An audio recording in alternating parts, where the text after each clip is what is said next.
Today, we've got back somebody on the show who has a reputation of being one of the most knowledgeable people in the industry when it comes to licensing. And he's going to be giving us tips on that, but he's also going to talk about how he recently exited his brand without exiting. How cool is that? Pretty cool, I think.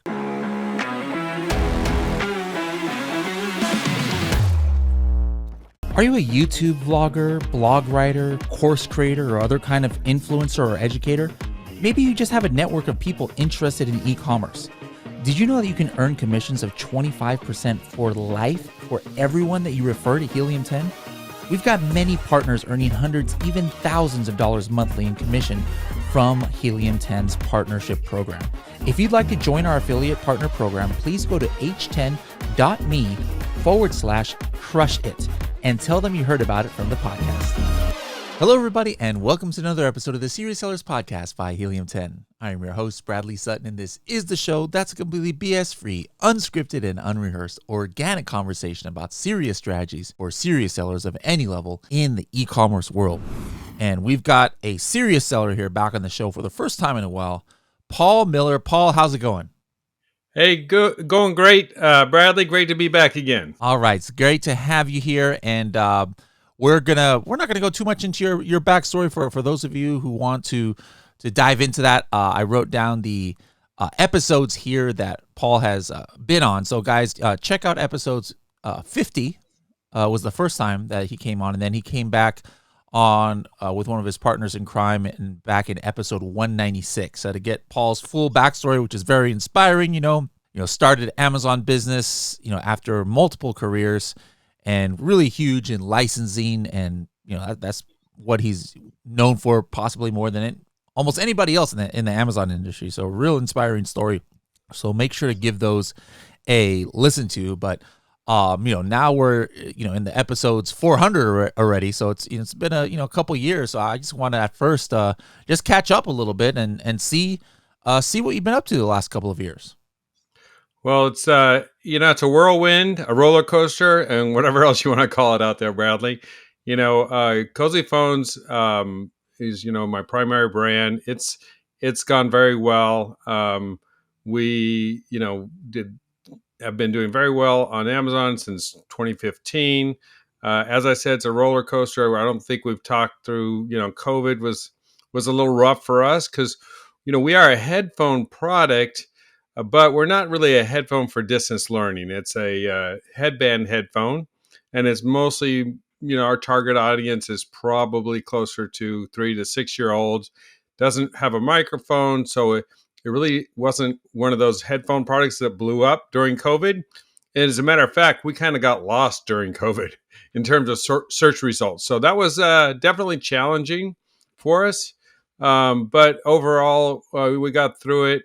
Here we are around the end of COVID, I guess, or it was actually not at the end, but it was around 2020. We actually went to a new strategy with Cozy Phones where we actually licensed the Cozy Phones brand out to another manufacturer so that they could sell it for us. That's almost kind of like like a reversal, not reversal. I don't know what the word I'm looking for. Like not reversal of fortunes, but kind of like the opposite of what most people think. You before, were paying and things for the license for, like known brands, but then you kind of are licensing out your own brand. And so that's something we've never talked about on this show. So let's dive into that a little bit and see how in the world did you come up with that idea in the first place? Well, I actually posted about it the other day. I said how I exited without exiting. So okay, let's talk about that. This is actually a common thing for a lot of brands, not so much in our world. Let me explain it to you. So obviously we talked a lot about licensing when we take a product like, the one that I always show you here again. This is the Star Trek pizza cutter, right? This is not my product, but it's a great example, right? So these folks, Think Geek, came out with this product. They licensed Star Trek to put on their product. Star Trek, in that case, would be the licensor, and they were the licensee, and they made this Think Geek pizza cutter, which sold millions of dollars worth, right? Mm-hmm. That's the same thing that I did with Cozy Phones. I had my Cozy Phones. We did a deal with Nickelodeon, Paw Patrol, Hasbro, and others, and we put their characters. I was the licensee, they were the licensor. Well, I wasn't really looking for this opportunity, but I stumbled across it. One of my wholesalers who was buying and selling his specialty gift stores, I was talking to him about it, and they sell a lot, and they're in a lot of distribution channels. They said and we were just having conversation about the difficulties of running the business on your own, doing everything that we do, supplying the inventory, the manufacturing, and the cash requirements for a growing company. And he said, would you ever consider licensing it? And I was like, well, what do you mean? He said, yeah, well, I do that with some people, brands or inventors who have ideas or established brands. He will actually do a license, say, look, let me take over everything. You're just going to give me the rights to manufacture and sell this brand in different marketplaces. You can decide what it is. I'll do everything and I'll just pay you a royalty. You don't have to worry about anything else. I'm like, wow. And I don't have to give up any equity. No. It's just a license. And I'm even going to guarantee you, based on your success in the past, I'm going to guarantee you a minimum annual amount that I'll pay you. But if we do more than that, you'll get more because it's a percentage of sales. So I thought long and hard about it. I can explain some of the advantages of why I did it. But we went ahead and executed that in 2020. And basically now, I moved brand registry over, gave them access to brand registry. They're doing a phenomenal job for us on Amazon, getting into new channels, things that I just could not have done on my own. Interesting. All right, so let's break it down a little bit further as far as what's involved and not involved. Like do you transfer ownership like in Amazon, to them, or you just gave them an admin account, to the account? Like do you do anything at all in the account, either as far as the day-to-day or decision making or anything? No, they pretty much, I'm there as an advisor. I help in marketing. Of course, I've run the brand myself in my own Amazon account for years. So I still look at Helium 10 keyword rankings all the time. For example, and if I see something slip or something going crazy, I'll just ping them and say, hey, I noticed this happening. This happened to me in the past. What's going on? Things like that. But I'm not really involved on a daily basis. I help with new designs. As far as the Amazon account goes, they run themselves multiple Amazon accounts, and they wanted to run it in their own Amazon account. So I had to transfer. They do have admin access to my account because there are certain things, for example, when it comes to having contributor rights for updating listings and so forth, it's sometimes easier to do it out of the original account. But they run it out of their own accounts, and they send me the sales reports. And there was a time, for example, when we were both selling, because I had inventory in my account and they were ordering new inventory. And there's such a, these guys are in the kids and toy space, and they also have a sourcing company in China. So they actually got my cost of goods down about 30% over what I was paying, because they're already in the toys and kids space, and they're, very deep in China sourcing. So they pretty much saved the royalty that they're paying me just by getting a lower cost of goods. Did they take over the licensed brands too, like the Nickelodeon stuff and Paw Patrol, everything that was being manufactured under Cozy? Yes. Phone? Yeah. Well, actually, they don't take it over because I'm not giving them ownership, and I had to be still be the manufacturer of record on that, because that's my licensing contract. And so I'm still the owner of the brand. I still have to maintain those licenses, but they're my authorized distributor, if you will. Okay.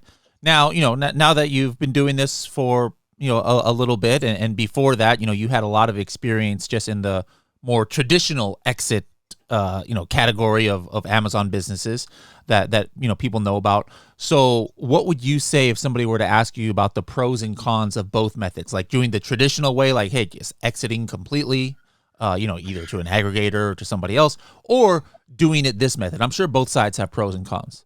Yeah, and so I was kind of being tongue in cheek, exit without exiting. I'm exiting the daily work and Yeah. all the stress and cash flow and all that. But the reason I like this is that they're actually, they've got skin in the game. They want to grow the brand too. But at the end of the licensing period, whether I extend or whether I sell to them, which is highly likely, you know they're helping to build equity in the brand, and I'm taking a lot of the risk off the table. So I really like the model, and it's worked out well for me. Now, this came upon you because, like, I think, like you said, he was one of your wholesalers or something. But how does somebody purposely get, like go pursue a deal like this? Like Yeah, you were the one who was pursued because you had relations with this guy. But like, are there brokers out there who do this, or websites or anything? If absolutely. somebody was Yeah, interested. there are people. I'll give you one example right now, and it's not exactly the same, but Invent Right with Stephen Key. I've been on his podcast before, but he teaches inventors how to sell or license their ideas to big players. So, I can think of a few different products that I've seen. It's just, Google Invent Right. He's got a great YouTube channel, and they teach people how to license their products to others. But we, as Amazon sellers, as brand owners who already have success, we've even got a better model than that, because typically a company who would take on, say, your invention or your modified product, whatever it is, they're going to take risk because it's not been proven in the market. We, as brand owners, we've already been proven in the market. Now, here's what's really cool. Imagine, I'm going to use the toy company business because I that's what I know. But imagine you've got a great selling toy, and you really know how to do Amazon, but you don't know how to do anything else. If you were to partner with a big company, toy company, I'll use Hasbro as an example, a toy and game company, they've already got all the distribution. They're everywhere that you want to be, right? So Hmm. you could partner with them and say, I'm going to license it to you guys, and I'm going to get 5% of all wholesale sales, for example. And you've got these markets A, B, and C. They're just dropping you into their distribution that they already have. You don't have to go figure that out, right? So you might be able to 5x your sales from what you're doing on Amazon. Now, here's what I referred to earlier about Amazon, and I made this mistake early on. I licensed my brand to go into brick and mortar with a toy company, and Hmm. it didn't work out. And one of the reasons it didn't work out is because they only had the certain lane of brick and mortar, and they did not have Amazon. And Amazon, you'll know this. You do this all the time. Probably you go into a store, you see an item, and you buy it on Amazon later, Yeah. right? And so that can be a real problem when you're either going direct wholesale to retailers, or you're licensing your brand out to somebody else, because you're basically competing with them.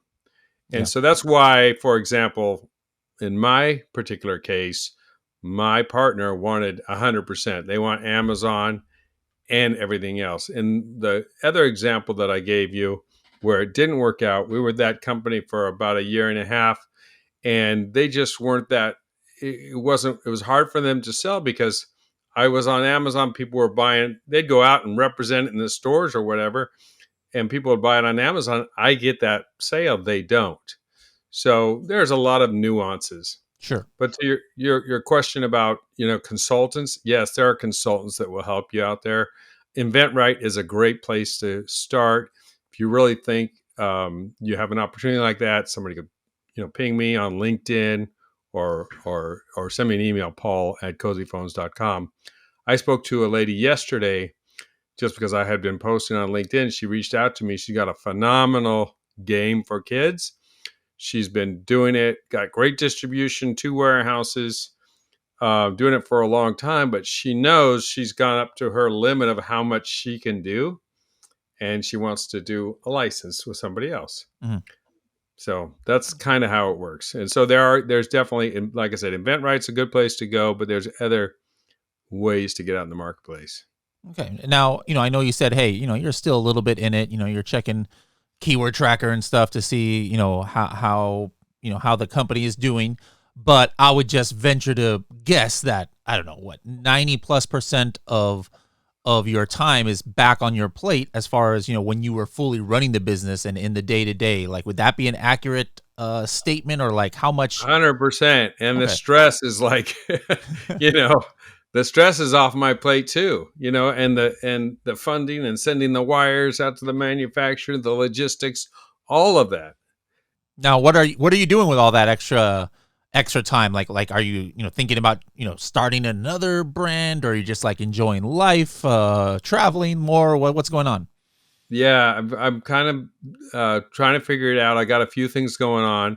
I definitely I've been doing some licensing consulting with folks. I like that because I do, like you said, I've kind of gained this reputation, this expertise in licensing over time, and it's really fun to see some other people be real successful. Last year, I led a trip to the licensing Expo with about 20 sellers, In and we Vegas? did, yeah, in Las Oh Vegas, yeah. right? Hmm. We took them out there, and at least 2 deals that I know of came out of that trip. I'm going to do that again this year. So if anybody's interested, hit me up. It's going to be in June this year to the licensing expo. And so I'm kind of, training some people up before we go out there so they know what to look for. Right. Hmm. And those companies, by the way, the companies that are out there can be a licensee or a licensor. Again, so let's say it's a big toy company. You could you might license your product to them for bigger distribution, or you say Nickelodeon is out there, or some other entertainment, Hasbro is out there, and you want to license their characters to put on yours. Hmm. I'm talking about the kids product because I know all about that, but licensing goes well into adults and sports and things like that. Yep. So that's kind of what I'm working on, and I am working on my next brand, which is going to be really fun and complementary to Cozy Phones. And I think this is really interesting. The concept is that, I've kind of built up an expertise of selling multi-channel to this particular audience. So I'm working on a product that's going to be specific to that audience. So hopefully, they like Cozy Phones. It's the same kind of person who would be the buyer for Cozy Phones. What's it take for you to like say, you know what? Okay, I'm gonna take it easy now, because it sounds like you're keeping busy. Um, you're I get to kind of like play around with people's ages a little bit more, since most people haven't even had a heart attack like myself. So like but you're like to the age where some people are like, hey, I think I want to retire around this time.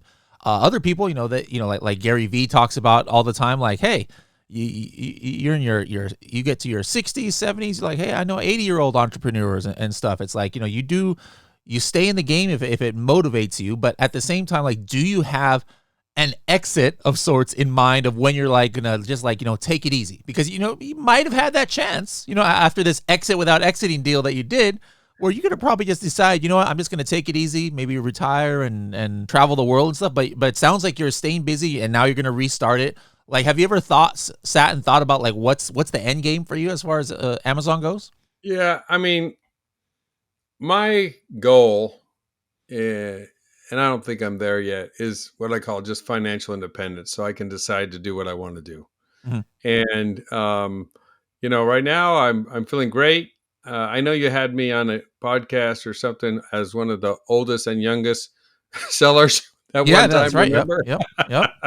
So, I I got right now I I got a go. lot of feedback, by the way, after that? Like you inspired a lot of people who are like, I don't want to get into this because I think I'm too old to start. Yeah, maybe And that's you what I showed need them to no. start up the Amazon old guys group or something. Yes, So, yes, you got to start that. well, I'm gonna start a new brand, so that'll be fun at 60. So we'll see. You know, I I want to have flexibility in my life. There's so many. One of the greatest things about being on Amazon and is like going out to your conference, for example, and hanging out with people that I like. And people are always having these conferences in exotic locations, so you get to travel and mix it in with business. So that's phenomenal for me. I think I would really miss that if I just said I'm going to retire. I'm not going to be involved anymore. Plus, it's really, really satisfying to help people, learn new stuff and go places where they couldn't have gone before, you know, and to say to somebody, you really had an impact on my life and my business. And we've got a couple of common friends, which I don't have their permission to mention their names, but I helped them in licensing and really helped to grow their business, and that's phenomenal. I really like that. So I don't have any plans right now. I would like at some point to be able to really like take like month-long trips with my wife or whatever. Mhm. But that's not where I'm at yet. All right, hey, there's no right age or wrong age to quote unquote retire or to stay your busiest. So you do what works for you. And speaking of that, before we get back into the strategy here, something I've been focusing on this year with my guests that I haven't much in the past, and this obviously has to do with personal health and things like that. Is I like asking people what are their habits for keeping up their physical, mental health, their hobbies, and things. So what about you? Like what are some of your hobbies where you kind of can escape the the business or the Amazon world for a little bit? Like what do you do for that? And like do you have any healthy habits, whether we're talking about physical health, eating health, mental health, that's part of your strategy or your kind of like routine that you can share with others? I'm not very good at hobbies. I would say setting time aside for hobbies. I'm not very good at that. And guess what? That's one of the reasons why I asked this question, because I think most entrepreneurs and myself too, like we get so into it that like we don't make time, for hobbies and stuff. So I like, finding out about this. I think I should. I feel like I need to try pickleball. I'm pickleball age, right? So I'd like to maybe get into pickleball a little bit. I don't, I think really honestly, Amazon is kind of my hobby. I spend my spare time learning stuff on Amazon and e-commerce and thinking about new ideas and products. I've got, here in my office, I've got a bunch of product samples that I've looked at and tear apart, and I enjoy that stuff. The thing I did try something new in the last 2 years, and that was fantasy football. And I'm Mm-hmm. not like a huge football fan, but let's just say I didn't come in first. I came in hmm, more towards the tail end, but I did much better this year than last year. And I bet you now know like 10 times as much as far as individual football players and stuff and what teams are Exactly. doing than before. Yeah. Yep. Okay. Yeah. Fantasy football. I So like that's that's good. what I think. Though I really do believe I should be more intentional about hobbies, Yeah. about really doing something for myself. As you know, I also developed another product. It was kind of fun, hobby like. Um, this last year, one of my really good friends in my neighborhood, was a couple that we travel with. We went to the Kentucky Bourbon Trail, right? And I found that fascinating. And so, not that my hobby is drinking bourbon, but I hang out with a lot of guys who really enjoy, you know, tasting bourbon and picking up special bourbons. And so along with my buddy, I created a game called Bourbon Trek, and it's a bourbon trivia game. Mm-hmm. And so I launched that last year.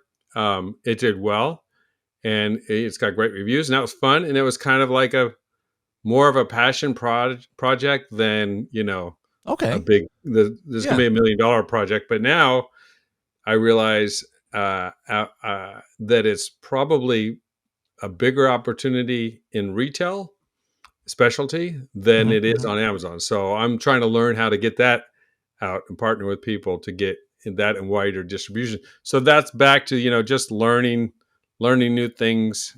I guess that kind of excites me.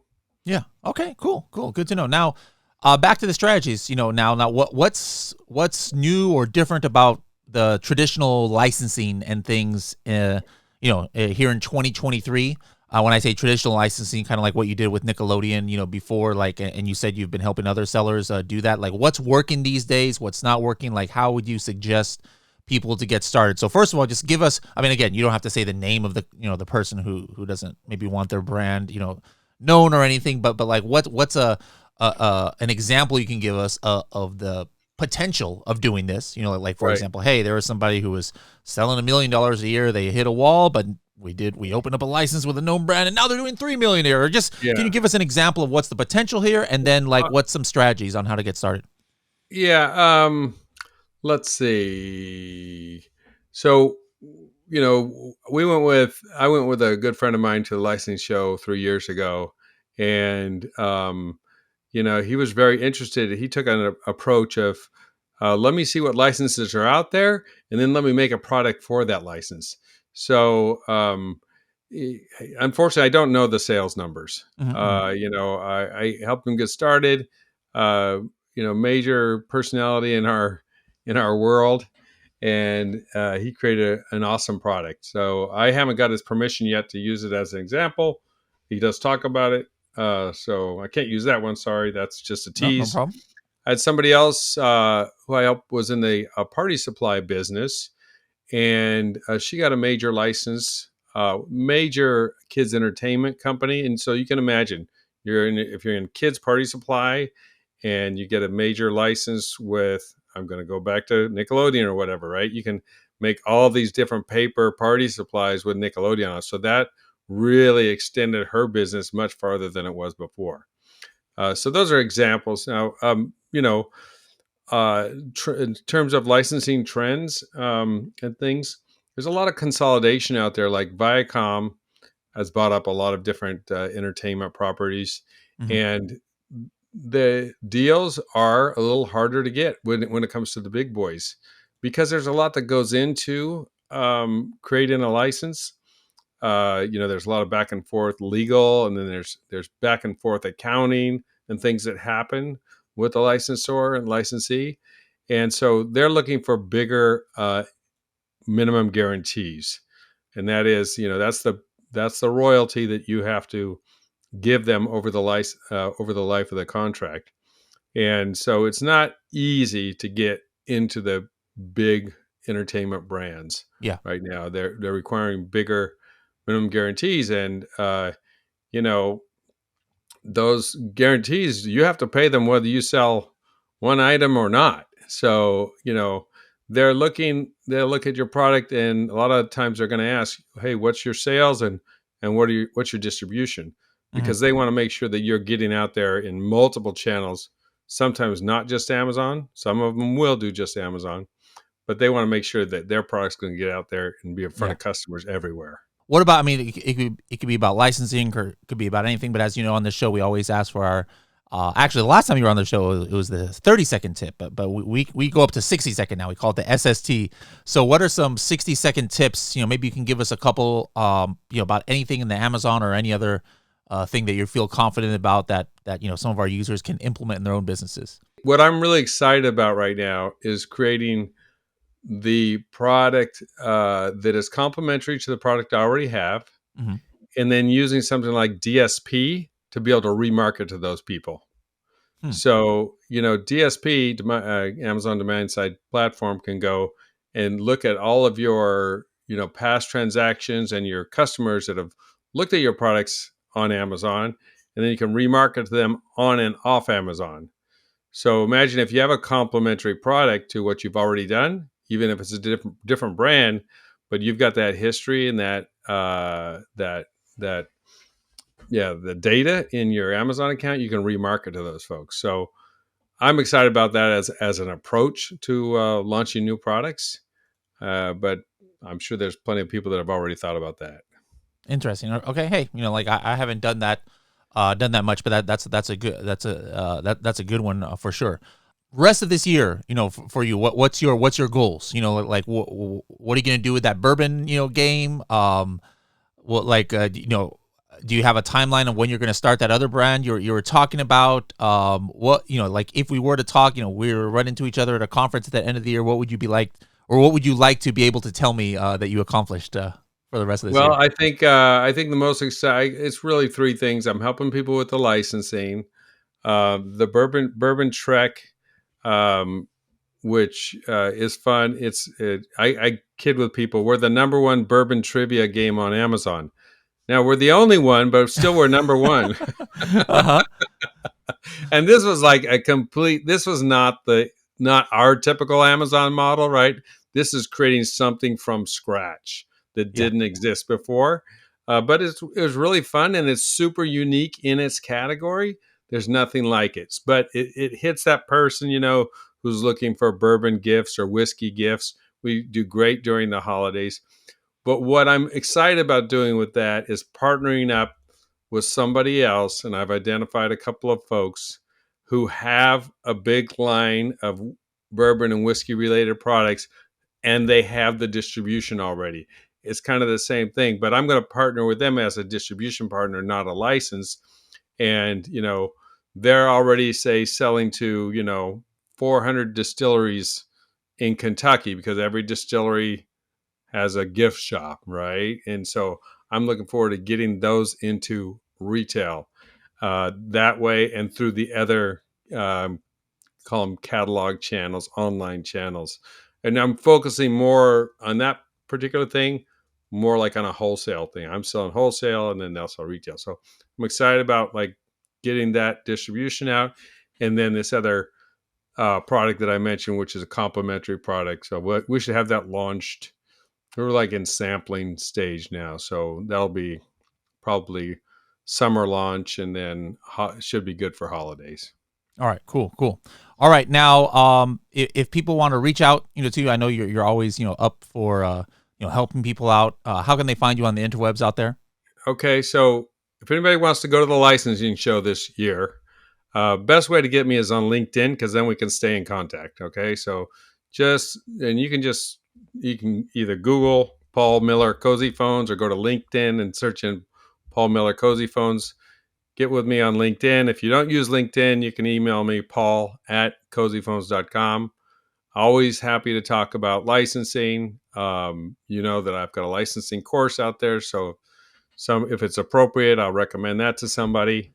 Really looking forward to also helping people more on this other side of licensing that we talked about. So you're the licensor, like what I did with Cozy Phones. And, there's these, the licensees are excited about that. They don't, you bring them a proven product that said, I've did X on Amazon, but they've got 10 other channels they can sell it in. That's a good deal for them too. So, I like connecting those people up. Awesome. All right. Well, Paul, your homework for the next time, next year you come on this show is, I want you to be able to tell me that you are doing a hobby consistently now, and making sure to take that time off that you deserve and all of us need. So thanks for coming back here, Paul, and look forward to linking up with you in the future.